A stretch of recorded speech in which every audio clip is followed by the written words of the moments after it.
우리가 지난주 수요일 날 이제 우리 수요 성경 공부를 마쳤는데요. 마지막에 이제 땅끝까지 복음을 전하는 그런 내용들을 우리가 살펴봤습니다. 오늘 그런 과정 속에서 오늘 본문을 좀 이해하시면 더 좋겠다. 공부하신 분들은 그죠? 자, 오늘 28장 사도행전 28장 1절로 10절까지 말씀을 보겠습니다. 1절로 10절. 236쪽 신약성경 사도행전 28장 1절로 10절 다 찾으셨으면 천천히 읽으시면서 어떤 내용이 있는지 잘 관찰해 보시기 바랍니다. 시작. 우리가 구조된 후에 안적 그 섬은 멜리데라 하더라. 비가 오고 날이 참에 원주민들이 우리에게 특별한 동정을 하여 불을 피워 우리를 다 영접하더라. 바울이 나무 한 묶음을 거두어 불에 넣으니 뜨거움으로 말미암아 독사가 나와 그 손을 물고 있는지라. 원주민들이 이 짐승이 그 손에 매달려 있음을 보고 서로 말하되 진실로 이 사람은 살인한 자로다.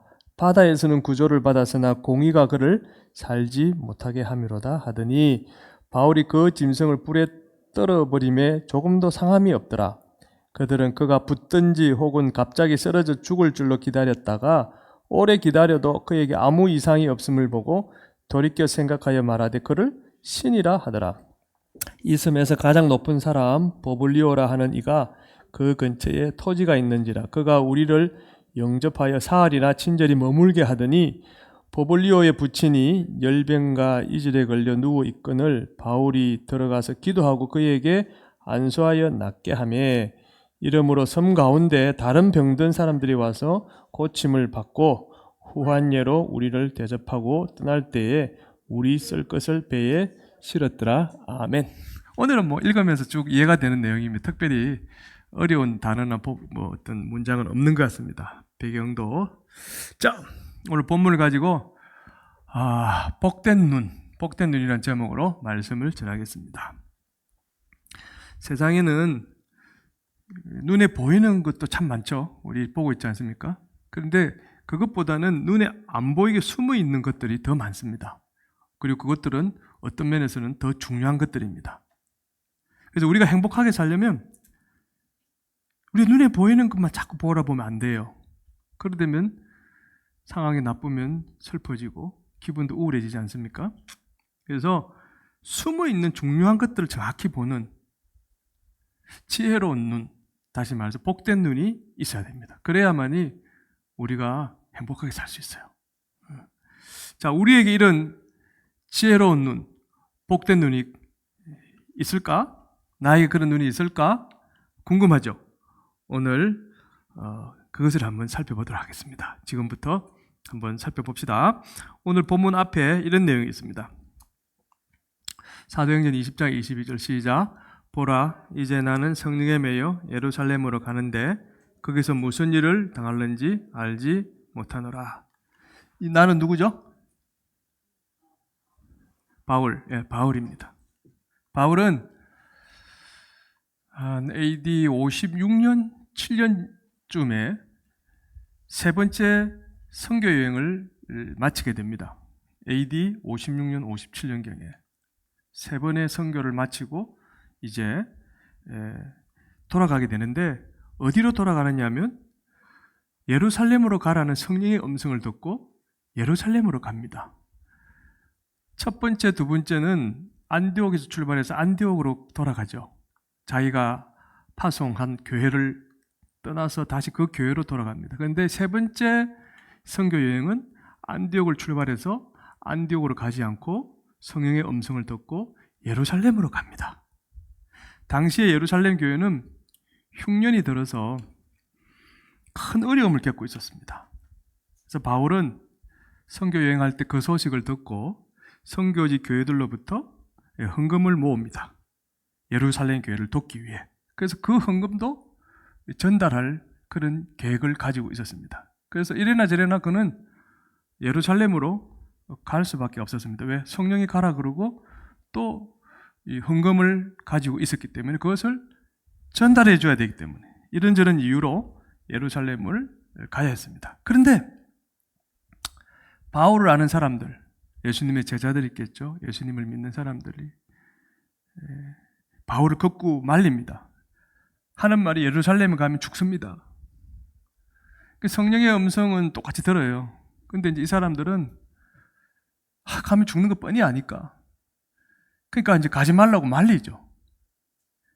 근데 사람들의 말을 듣고 바울이 어떻게 합니까? 예루살렘을 안 갔습니까? 갔죠.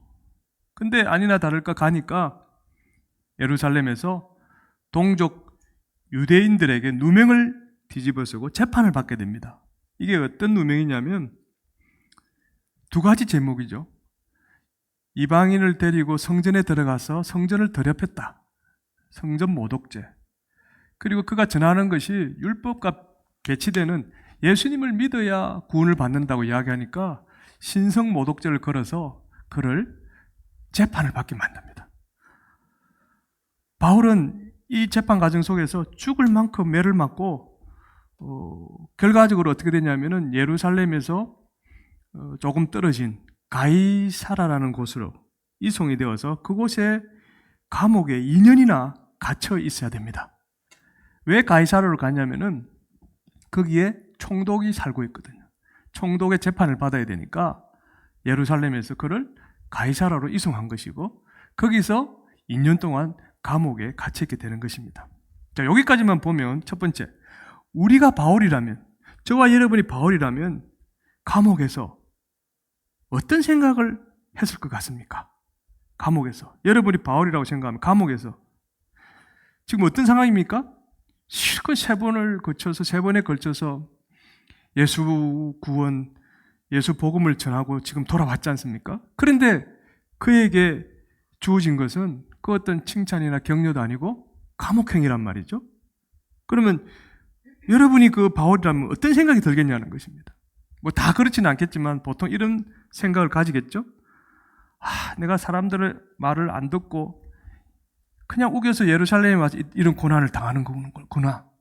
그때 그냥 사람들 말을 들었어야 되는데 가지 마라 했을 때 그래 못 이긴 척하고 그냥 그들의 말을 들어주셔야 되는데 이런 후회가 좀 있지 않을까요? 인간이라면. 그리고 하나님도 참 무심하시지. 내가 하나님이 제일 기뻐하는 이 선한 일 뭡니까? 전도죠. 복음 전하는 일이죠. 예수 믿고 구원받으라고 그렇게 사방팔방을 돌아다니면서 지금 생고생하고 왔는데 상은 어쩔 망정. 어떻게 이런 고난을 주시지? 여러분 그런 생각이 안 들까요? 저는 들 것 같아요. 실컷 하고 왔는데 이게 뭐야 도대체? 그러면서 하나님을 원망을 했을 것 같아요. 이제 내 인생은 이것으로 끝났구나. 이렇게 생각하고는 다시는 내가 주의 일을 하나 봐라. 뭐 이런 생각도 한번 할 수 있을 것 같아요. 아무 일도 하기 싫었을 것 같아요. 그냥 감옥에 그냥 어차피 피곤하고 맞았고 지금 만신창이가 되었으니까. 그런데 여러분 바울은 이 순간에도 하나님을 우리가 흔히 하는 말로 1도 원망하지 않았습니다. 그는 입술로 죄를 짓지 않았어요. 오히려 억울하게 감옥살이 하는 동안 그곳에서 뭘 합니까? 전도합니다. 그러니까 사람들이 볼 때는 좀 미쳤다 그러죠. 예수님한테 미친 사람, 예수님께 미친 사람, 광인. 그런 다음 바울은 이런 상황 속에서 하나님이 아마 그에게 그런 마음을 주셨다고 보는데 자기가 로마 시민권자라는 사실을 밝힙니다. 그래서 로마에 있는 황제에게 상소를 하게 되어집니다. 재판을 공정하게 받게 해달라고 상소를 합니다. 왜 그런 마음을 가졌을까? 성경에는 안 나옵니다. 근데 그는 늘 이 전도 여행을 다니면서 한 가지 비전이 있었습니다. 뭐죠? 땅끝까지. 로마를 거쳐서 저 땅끝까지. 어디입니까? 그때는 스페인이죠. 거기까지 가고자 하는 강렬한 열정을 가지고 있지 않았습니까? 그러니까 아마 그런 이런저런 이유로 아마 로마행을 택하지 않았을까 이렇게 생각을 해봅니다. 그래서 바울은 자유인이 아니라 지금은 뭐죠? 죄인의 신분으로 로마행 배를 타고 로마로 떠나게 됩니다. 바울이 2년 동안 감옥에서도, 지금 가이사라 감옥입니다. 하나님이 기뻐하는 전도를 그래도 했으니까 아무 불평도 없이, 그러면 이제 로마로 가는 이 길만큼은 하나님이 사고 없이 잘 도착하도록 도와주셔야 되겠죠. 우리가 이렇게 했으니까 하나님 이 정도는 해주셔야지, 그런 마음이 있잖아요. 내가 이 생고생하고 그래도 전도했는데 로마 가는 이 길, 백길은 좀 편안하게 갈 수 있도록 해주시면 좋겠다, 그런 마음이 안 생기겠습니까? 그런데 하나님이 그렇게 하셨을까요? 오늘 본문 그 이전 27장도 그렇고 봅시다. 이게 이제 로마를 향한 바울의 여정입니다. 제4차 전도 여행이라고 보통 이야기하죠. 예루살렘에서 재판을 받다가 가이사라로 가서 2년 동안 이렇게 갇혀 있었죠. 전도하고 이제 이 루트를 따라서 이렇게 로마로 들어갔습니다.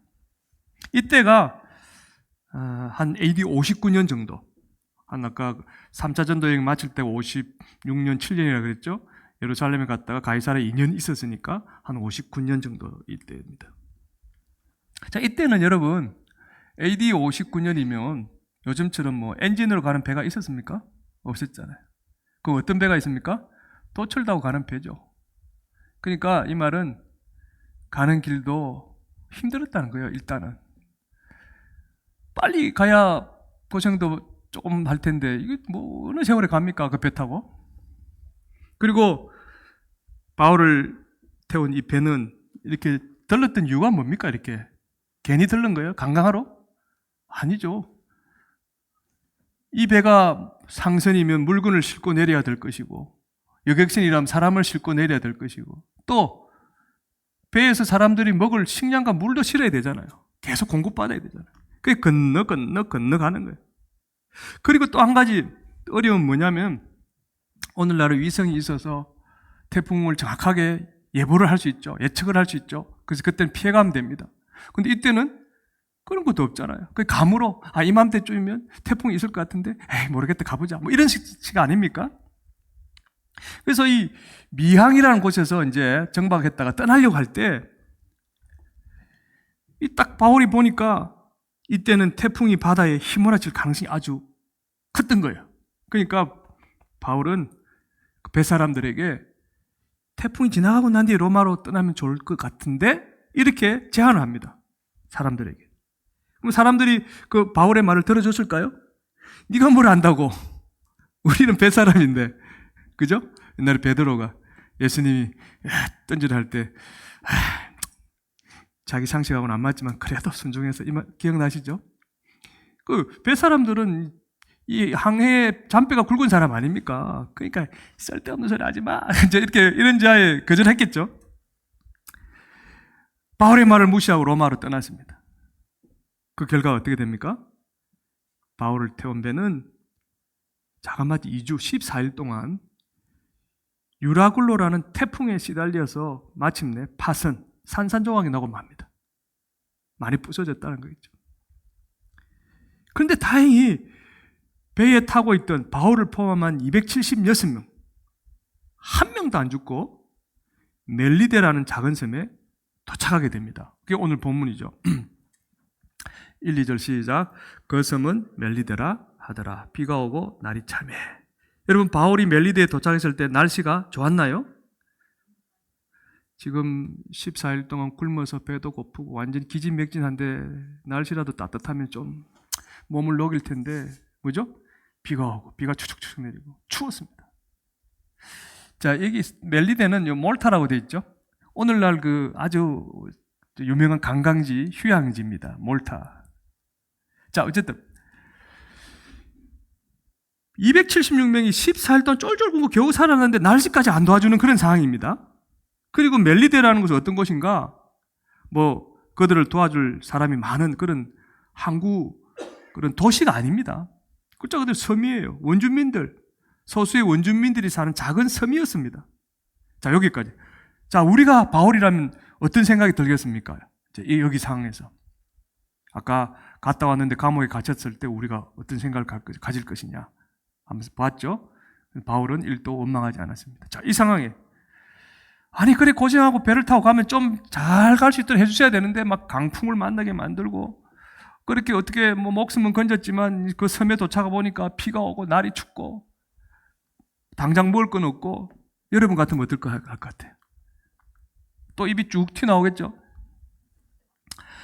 사람들이 내 말을 듣게 해서 태풍에 안 시달리도록 하나님이 해줘야 됐던 거 아닌가? 내가 그렇게 뱃사람들 이야기하면 뱃사람들 마음을 하나님 만지셔가지고 내 말 듣고 태풍 지나가고 가도록 해줘야 되는 거 아닌가? 하나님이라면? 뭐 이런 생각들. 그리고 이왕 구해 줄 거면 원주민들이 사는 이 작은 섬 말고 좀 큰 도시, 항구 도시로 인도해 주시면 우리가 도움받기가 좀 쉽잖아. 근데 왜 이런 곳에 우리를 탁 그냥 던져 놓으실까? 뭐 이런 생각들. 그리고 아까도 말씀드렸듯이 날씨라도 좀 받쳐주지. 추운 날씨에 비까지 맞게 만드는 거 이거 너무 심하잖아요, 하나님. 이렇게 불평했을 것 같아요. 여러분 안 그럴 것 같죠? 저나 여러분이나 똑같은 연약한 사람들이에요. 그런 상황에 딱 놓이면 누구나 할 수 있는 말이고 가질 수 있는 생각입니다. 그런데 바울은 우리처럼 또 반응하지 않았습니다. 가만히 있었죠. 그랬더니 어떤 일이 생겼는지 볼까요? 그 뒤에 자, 2절 시작. 비가 오고 날이 참에 원주민들이 우리에게 특별한 동정을 하여 불을 피워 우리를 다 영접하더라. 조금만 참으면 이런 좋은 일이 일어나는데 바울은 역시 아무 말 안 하고 딱 잠잠히 입을 닫고 기다려 봅니다. 어떤 동정, 원주민들이 바울 일행에 어떤 동정을 베풀었다고요? 특별한 동정. 영어 성경을 보니까 특별한 동정 어떻게 영어로 번역했습니까? Unusual kindness. 특별한 동정이면 special kindness라고 하기가 쉽지 않겠습니까? 근데 unusual kindness. 누가가 무슨 의도로 저렇게 단어를 표현했을까? 뜻은 무슨 말입니까? unusual이라는 것은 일반적이지 않은 친절. 그런 뜻 아닙니까? 왜냐하면 원주민들이 276명이 자그마치 276명이 여기 276명 다 들어서지도 못합니다. 우리에게. 그들이 추위를 녹일 수 있게 불을 지펴주고 먹을 걸 주는 것은 이건 그냥 일반적인 일이 아니라는 거예요. 이런 일이 전에도 없었고 앞으로도 없을 것이라는 그런 의미예요. 이때만 주어진 그 상식적으로 납득하기 어렵다라는 그런 의미인 것입니다. 그래서 스페셜은 어떤 사람에게 따라서 특별히 어떤 동정을 그때그때 베풀 수 있죠. 그게 스페셜이라는 단어를 안 쓰고 unusual. 이건 있을 수 없는 그냥 일반적이지 않은 그런 어떤 의미를 강하게 이제 표현하고 싶어서 이 누가가 unusual kindness라고 이렇게 표현하지 않았을까. 이게 바울 일행이 받은 친절은 하나님이 원주민들의 그 마음을 움직여야만 받을 수 있는 그런 친절이라는 의미인 것입니다. 하나님의 은혜를 표현하고 싶었던 거예요, 누가는. 원주민들의 특별한 동정을 받으면서 아마 이 275명, 바울을 제외한 275명은 바울에게 그제서야 당신 말을 들었어야 되는데 안 들은 걸 후회하면서 이제부터는 당신 말이라면 내가 죽으라면 죽는 신흥이라도 하겠습니다. 그렇게 마음을 먹었을까요? 모르겠어요. 아마 먹었겠죠. 이렇게 되고 보니까. 그리고 바울도 이제 겨우 마음을 놓고 좀 이제 쉬고 싶었겠죠. 14일 동안 한번 여러분 그 태풍 속에서 한번 흔들림을 당해 보실래요? 그냥 우리가 잠시 흔들어도 정신이 없는데 그 안에서 그렇게 해버리면 뭐 안에 그 다 토해내고 뭐 이제 엉망이 되겠죠. 그래서 이제 불을 좀 쬐면서 마음도 좀 푸근해지고 노곤해지고 잠도 한번 자야 되겠다 그런 생각이 들고 싶지 않았을까요? 그런데 어떤 일이 생깁니까? 3절 봅시다. 시작. 바울이 나무 한 묶음을 거두어 불에 넣으니 뜨거움으로 말며 독사가 나와 그 손을 물고 있는지라. 원주민들과 바울 일행이 이 불을 쬐고 있는데 이제 불이 좀 사그라들었든지 어쨌든 바울이 이렇게 나무 땔감을 그 위에 푹 얹어 놓는다는 이 뜻이죠. 근데 그때 바울의 손을 뭐가 물었다고요? 독사. 이 독사는 이 파이프 이거는 한번 물리면 사람이 죽는 맹독을 가진 뱀입니다. 원주민들은 너무나 잘 아는 뱀이죠. 근데 그 독사가 바울을 손가락을 이렇게 떡 손을 물고 있는 게 아닙니까? 이 모습을 본 원주민들은 아이고 아마 한숨을 쉬면서 여기 보혜를 빌리자면 저 사람이 사람을 많이 죽였어. 결국 제 값을 받고 죽는구나. 그러니까 뭐 사람을 많이 죽인 걸 보진 않았고 그냥 이렇게 죽는 걸 보고 무슨 죄를 지었길래 이렇게 죽냐 이 말이죠. 어떻게 보면. 그리고 하는 말이 당신이 태풍을 뚫고 살아나기는 했지만 여기 보면은 공의가 그를 살지 못하겠구나. 정의가 바울을 죽였다 이렇게 이야기합니다. 이 말은 사필기정이다. 네가 죄를 지었으니까 그렇게 죄값을 받는구나 이런 표현입니다. 그렇게 생각할 수밖에 없잖아요. 그러면서 바울이 죽는지 물뚱물뚱 쳐다보고 있습니다. 이제 곧 죽겠지. 빨리 죽어라. 그러면서 이렇게 쳐다보고 있는 거죠. 자, 여기까지. 우리가 바울이라면 이때 어떤 생각이 들까요? 또 한번 여러분이 바울이 되어보세요. 이런 생각이 들 것 같아요. 하나님, 이렇게 많은 사람들, 자기 포함해서 276명이 있는데, 그리고 옆에 원주민들도 있는데, 왜 하필 제가 독사에 물려야 되죠? 이런 불평이 나오지 않을까요? 실컷 이까지 왔는데, 그리고 나 죄를 안 지었는데, 예수님 믿기 전에 죄를 지었지만, 그 뒤에 내가 어떻게 살았는지 아시잖아요. 근데 저 사람들이 나를 죄인으로 그렇게 인정하게 만드시면 어떡해요? 이렇게 죽을 거면 차라리 바다에서 태풍에 맞아서 그냥 물속에 빠져 죽게 만드시지. 왜 그때는 살리셨고 지금 이렇게 모욕을 당하게 만들면서 저를 죽이세요? 뭐 이런 생각 들지 않을까요, 여러분? 저는 충분히 들 것 같아요. 사람인지라. 좋을 때는 아멘, 아멘 해도 믿습니다, 믿습니다 해도 뭐 당장 자기가 문제가 터지면 언제 그랬냐는 듯이 하나님 앞에 불쑥불쑥 원망불평 터뜨린 게 저와 여러분 아닙니까?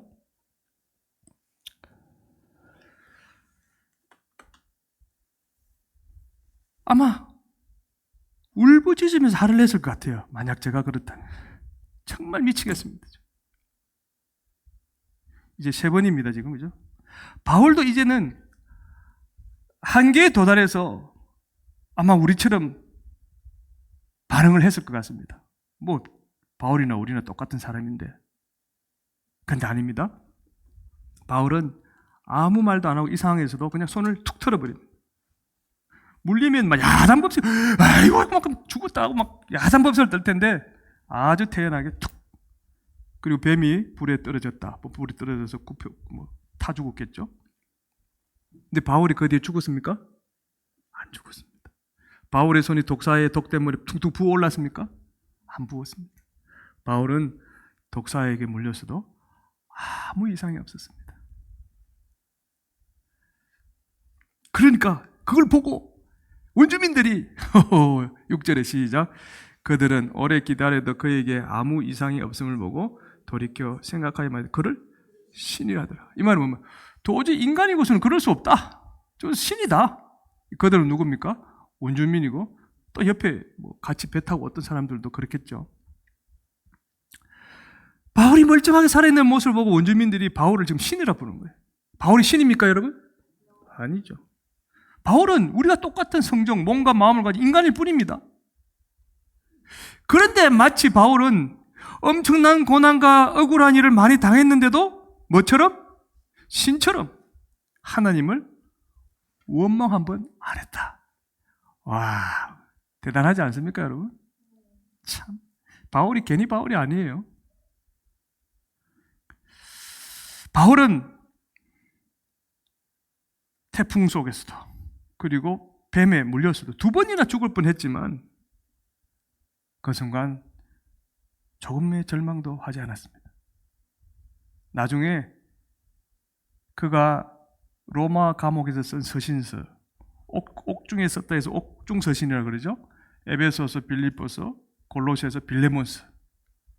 그 중에 하나 골로새서를 한 내용을 보면 그렇게 할 수 있었던 그의 마음을 우리가 느낄 수 있습니다. 잘 느낄 수 있습니다. 골로새 1장 24절 시작. 나는 이제 너희를 위하여 받는 괴로움을 기뻐하고 그리스도의 남은 고난을 그의 몸된 교회를 위하여 내 육체에 채우노라. 여기서 이제 바울이 지금까지 우리가 당한 고난, 그 이전에 뭐 1차, 2차, 3차 전도에도 얼마나 많은 고난을 당했습니까? 그 모든 것을 종합해서 이제 감옥에서 쓴 자기의 심정을 토로한 거 아닙니까? 표현한 거 아닙니까? 여기서 볼 때 그는 그런 괴로움을 자기 의지로 억지로 그렇게 견뎠다고 말하지 않습니다. 바울은 그가 당하는 괴로움을 어떻게 한다고요?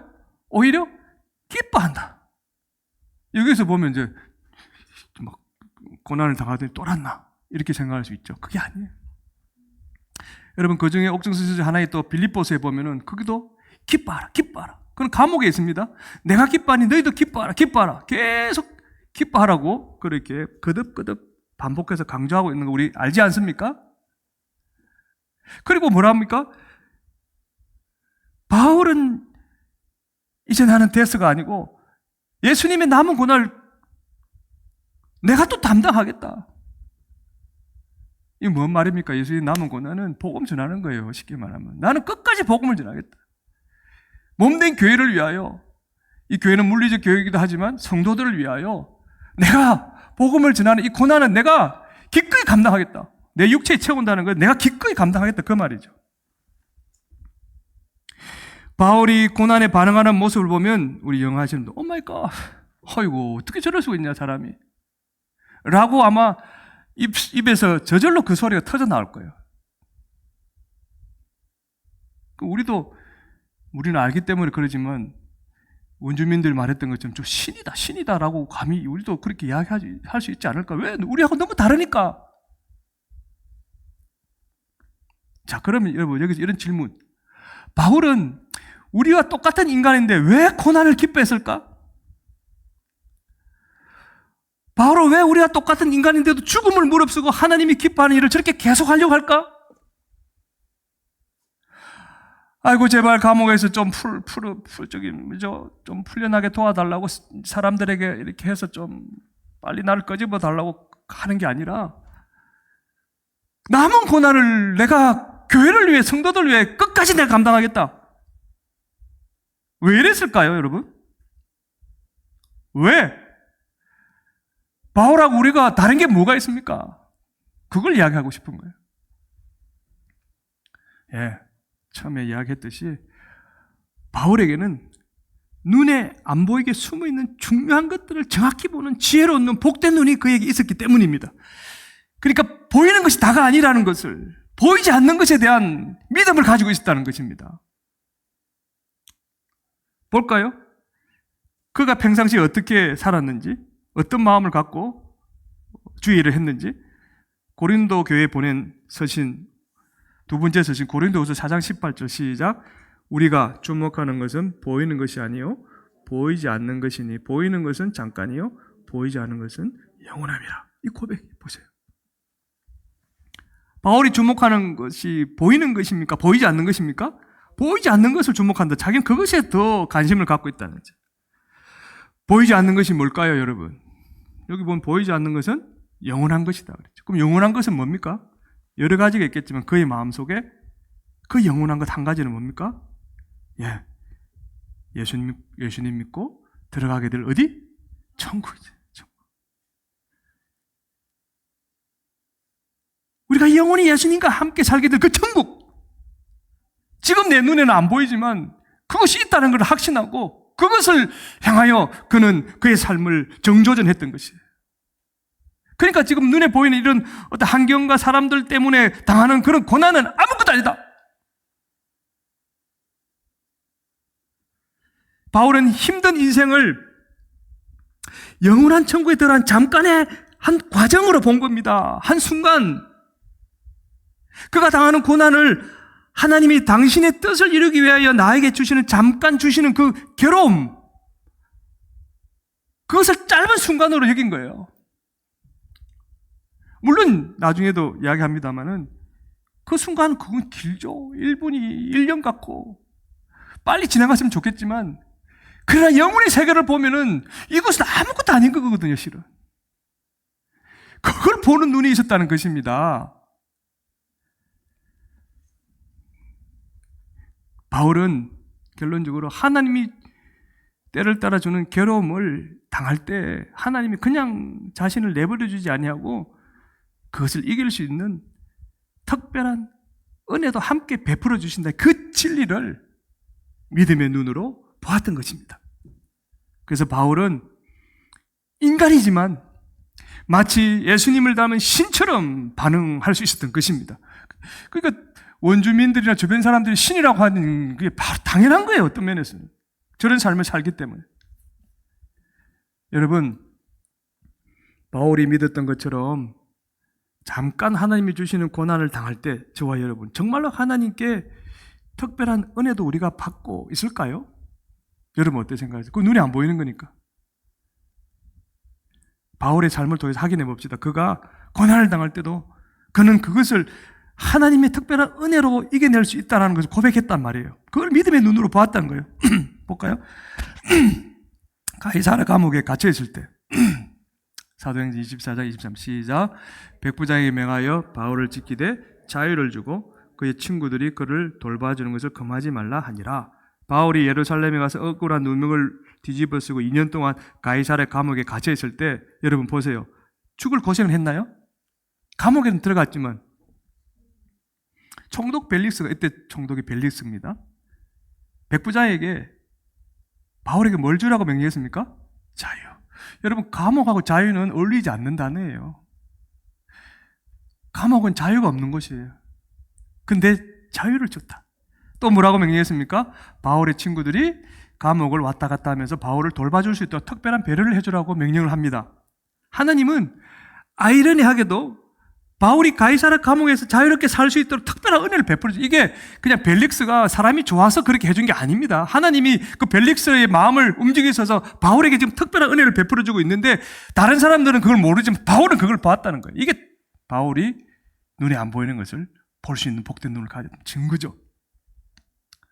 하나님은 바울이 친구들의 돌봄을 받으면서 두들겨 맞고 만신창이가 된 그의 몸과 마음이 회복되는 시간을 가질 수 있도록 그 순간에도 특별한 은혜를 베풀어 주신 것입니다. 그래서 바울은 감옥에 갇혀 있는 동안 뭘 했다고요? 네, 벨릭스 총독 부부에게 예수 믿으라고 복음을 전할 일도 계속할 수 있었던 것입니다. 사도행전 27장 44절 봅니다. 시작. 마침내 사람들이 다 상륙하여 구조되니라. 이거는 유라굴로 태풍에 14일 동안 고생을 하다가 마침내 어디에 아까 상륙했다고요? 예, 멜리데 섬에 상륙했다 그랬지 않습니까? 자, 보세요. 바울과 함께 타고 있던 사람들 전체로 치면 276명이고 바울 빼고 275명. 한 명이라도 죽은 사람이 있나요? 여기 다라는 걸 왜 기록했습니까? 다. 그냥 사람들이 마침내 사람들이 상륙하여 구조됐다 하면 되는데 다를 넣은 거는 한 명도 피해를 입지 않았다. 그걸 이야기하고 싶었던 거예요. 누가가. 태풍에 시달렸는데도 276명 모두 살아서 구조된 것, 이것 우연일까요? 하나님의 특별한 은혜죠. 더 기적적인 것은 이 안에 바울이 죽지 않았다고, 죽지 않고 구조됐다는 것. 왜 이게 놀라운 은혜냐? 유라굴로 태풍이 지나고 멜리데 섬이 보였을 때 죄인들을 수송하는 이 군인들은 배에 타고 있던 죄인들이 헤엄을 쳐서 도망갈까봐 백부장에게 저 죄인들을 죽이자 이렇게 이야기를 합니다. 왜요? 도망가게 내버려두면 자기들이 책임을 져야 되지 않습니까? 자기들이 죽잖아요.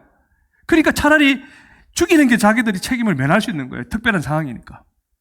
그런데 이때 백부장이 뭐라고 이야기합니까? 죽이지 마라. 왜? 그 안에 누가 있습니까? 바울이. 백부장이 바울을 살리려고 의도한 건 아니지만 아닐 수도 있지만 어쨌든 군인들 요구를 안 들어줬습니다. 그래서 바울이 죽지 않고 구조가 된 거죠. 이것이 뭡니까? 하나님의 특별한 은혜죠. 사람들은 재수가 좋았다고 하는지 모르겠지만 그거는 보이는 건 보니까. 근데 보이지 않는 하나님의 인비지블 핸드, 보이지 않는 손이, 은혜의 손이 그를 그렇게 인도해 줬다는 다 이 바울은 보았던 거예요. 그러니까 그 눈이 어째요? 복된 눈이지요. 멜리데 섬에 도착했을 때 우리가 살펴봤지만 원주민들이 특별한 동정을 베풀게 한 것도 하나님의 은혜. 독사에 물려 죽는데도 죽지 않고 아프지 않은 것도 하나님의 은혜. 이것이 다가 아닙니다. 하나님이 어떤 일을 일으킵니까? 멜리데셈의 가장 높은 사람 아마 추장일 거예요. 버볼리오. 그 아버지가 무슨 병에? 열병과 이질. 이때 열병과 이질은 죽음이죠. 베드로 장모의 열병을 예수님이 딱 치유해 주셨지 않습니까? 근데 바울이 손을 얹고 안수기도 했더니 병이 나아버렸어요. 하나님이 그 와중에도 바울을 통해서 그런 은혜를 또 베풀어 주신 거예요. 그러니까 그 은혜를 받았으니까 이 추장이 어떻게 됩니까? 그냥 섬기는 거죠. 추장의 아버지뿐만 아니라 많은 원주민들이 병을 가지고 있었을 거 아닙니까? 그들도 다 고쳐줍니다. 그러니까 이 원주민 모두가 너무 감사해서 276명이 석 달 동안 멜리데셈에 하는데 편안하게 살 수 있도록 모든 걸 제공하는 거예요. 276명 하루 먹이는 것도 이거 보통 일이 아닌데 석 달을 먹이고 섬겼다는 게 보통 일입니까? 근데 그게 또 다가 아니죠. 멜리데셈을 떠날 때는 먹을 양식, 배에 탄 사람들이 276명이 먹을 양식과 물을 배에 가득 실어줍니다. 우리 쓸 것을 배에 실었다. 우리 쓸 것 뭡니까? 양식과 물이겠죠.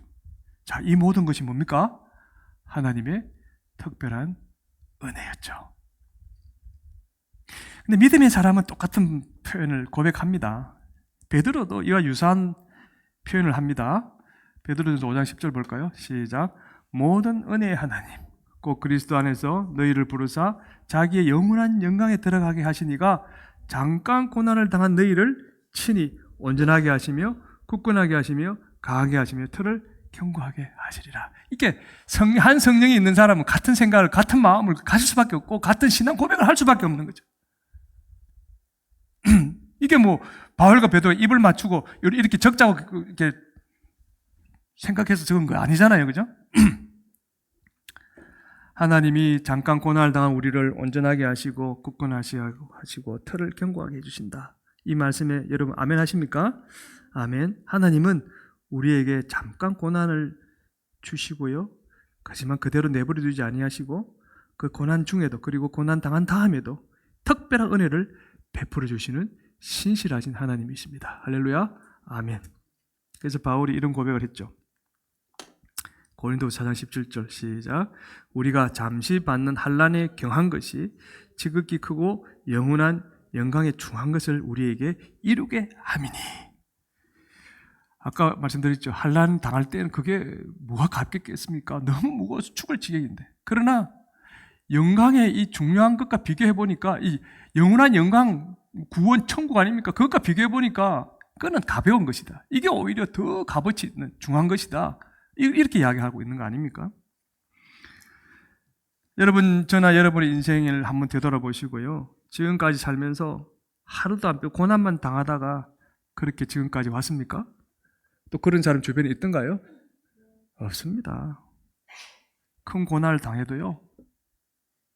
나중에 되돌아보면, 시간이 흐른 뒤 돌아보면 오히려 감사할 일이 생기고 또 웃을 일도 생기는 것이 우리 믿는 성도의 인생입니다. 할렐루야. 아멘. 고난 당할 때는 나만 힘든 것 같아서 괴롭지만 인생 전체를 탁 놓고 생각해 보면 하나님이 베푸르신 은혜가 더 많다는 사실을 깨닫게 될 것입니다. 우리가 당하는 환난은 반드시 끝이 있죠. 끝이 납니다. 영원토록 계속되지는 않습니다. 우리가 믿음으로 이 환난의 때를 하나님이 주신 특별한 은혜 가운데 잘 견뎌내기만 하면 하나님이 우리에게 합당한 보상과 복을 때를 따라 반드시 베풀어 주실 것입니다.